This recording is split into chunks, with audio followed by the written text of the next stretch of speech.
नमस्कार. आज आपण श्रीशास किचन मराठीमध्ये बनवणार हेल्दी असा नीर डोसा.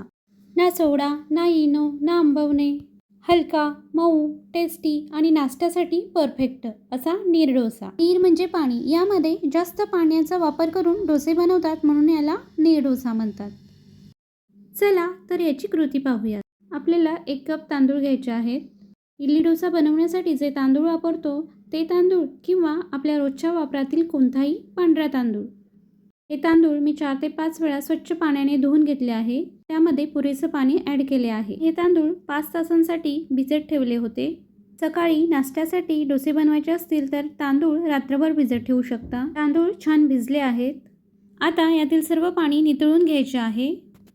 यातील पाणी यासाठी नितळून घ्यायचे आहे की आपल्याला परफेक्ट पाण्याचं मेजरमेंट कळावे. हे तांदूळ मिक्सरच्या जारमध्ये घेऊन छान बारीक वाटून घ्यायचे आहेत. तांदूळ वाटताना ज्या कपने पाणी घेतले होते त्याच कपने अर्धा कप पाणी घ्यायचे आहे. तांदूळ वाटताना अगोदरच जास्त पाण्याचा वापर केला तर तांदळाची चांगली पेस्ट बनणार नाही. अशा प्रकारे तांदळाची फाईन पेस्ट तयार व्हायला हवी. तांदूळ रवाळ राहता कामा नयेत. बॅटर एका बाउलमध्ये ॲड करायचे आहे. मिक्सरच्या जारमध्ये राहिलेले अर्धा कप पाणी घालून हेही चांगले मिक्स करून बॅटरमध्ये ॲड करायचे आहे. आणखीन 1.5 कप पाणी आपल्याला या बॅटरमध्ये ॲड करायचे आहे. म्हणजेच टोटल 2.5 कप पाण्याचा वापर येथे केलेला आहे. 1 कप तांदळासाठी 2.5 कप पाण्याचा वापर करायचा आहे. चवीनुसार मीठ ॲड करायचे आहे. बॅटर छान असे मिक्स करून घ्यायचे आहे. प्रथम नारळाची चटणी बनवून घेऊ नीर डोशांसोबत खायला. नारळाच्या पाठीमागचा काळपट भाग काढून त्याचे बारीक काप करून एका मिक्सरच्या जारमध्ये घ्यायचे आहेत. हिरवी मिरची, भरपूर अशी कोथिंबीर ॲड करायची आहे. चवीनुसार मीठ ॲड करायचे आहे आणि बारीक वाटून घ्यायचे आहे. एका तडका पॅनमध्ये 1 चमचा तेल घ्यायचे आहे. तेल चांगले गरम झाले की मोहरी ॲड करायची आहे. मोहरी चांगली तडतडली की कढीपत्ता, हळद, हिंग ॲड करायचे आहे आणि हा तडका वाटलेल्या चटणीवर ॲड करायचा आहे. ही नारळाची चटणी तयार. गॅसवर बिडाचा म्हणजेच कासाऱ्यांचा तवा ठेवलेला आहे. नॉनस्टिकचा तवाही तुम्ही इथे वापरू शकता. तव्यावर बॅटर टाकण्यासाठी पळीचा वापर केला तर आपल्याला 2 ते 3 पळ्या बॅटर टाकावे लागेल. त्याऐवजी आपण इथे वाटीचा वापर करायचा आहे. ते डोसा बनवताना बॅटर आपल्याला तळापासून चांगले मिक्स करून घ्यायचे आहे. बॅटरची कन्सिस्टन्सी दुधासारखी पातळ असायला हवे.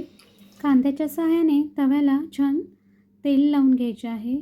तुम्ही इथे सिलिकॉनचा ब्रशही वापरू शकता. बॅटर तळापासून चांगले मिक्स करून घ्यायचे आहे.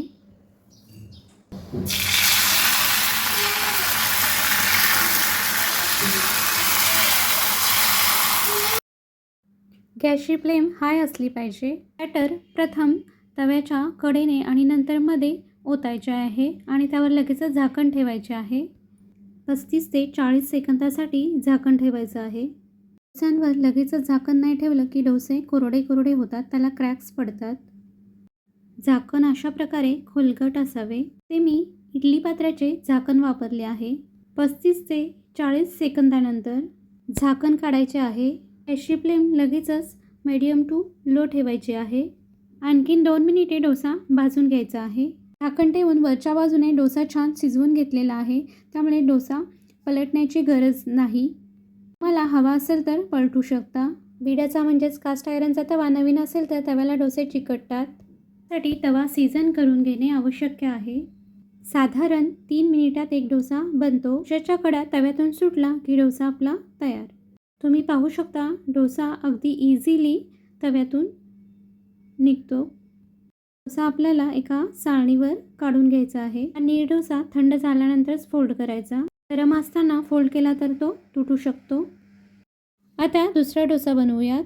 प्रत्येक वेळेस तव्याला अशा प्रकारे तेल लावून घ्यायचे आहे. गॅसची फ्लेम हाय असली पाहिजे. बॅटर सुरुवातीला कडेने आणि नंतर मध्ये अशा प्रकारे तव्यावर ओतून घ्यायचे आहे आणि लगेचच त्यावर आपल्याला झाकण ठेवायचे आहे. 40 सेकंदानंतर आपल्याला झाकण काढायचे आहे. गॅसची फ्लेम मीडियम टू लो ठेवायची आहे. आता आणखीन 2 मिनिटे मीडियम टू लो फ्लेमवर डोसा भाजून घ्यायचा आहे. पहिला डोसा बनवल्यानंतर आपल्या लक्षात येईल की डोसा पातळ किंवा जाड झालेला आहे. डोसा जास्त जाड वाटत असेल तर बॅटरमध्ये थोडं पाणी ॲड करा. टोटल 3 मिनिटात डोस्याच्या कळा सुटलेल्या आहेत आणि डोसा तव्यातून इझिली निघतो. तुम्ही पाहू शकता. अशा प्रकारे 1 कप तांदळाचे 9 ते 10 नीर डोसे बनतात, साधारण 9 इंच व्यासाचे. तुम्ही पाहू शकता डोसे जाळीदार, मऊ, लुसलुसीत बनलेले आहेत. हे नीर डोसे थंड झाल्यानंतरच फोल्ड करून ठेवायचे. व्हिडिओ पाहिल्याबद्दल मनपूर्वक धन्यवाद. नीर डोसे व नारळाची चटणी कशी झाली आहे ते कमेंट करून नक्की सांगा. व्हिडिओ आवडला असेल तर सबस्क्राईब, लाईक, शेअर आणि कमेंट करायला विसरू नका. भेटूया अशाच एका नवीन रेसिपीमध्ये. तोपर्यंत नमस्कार.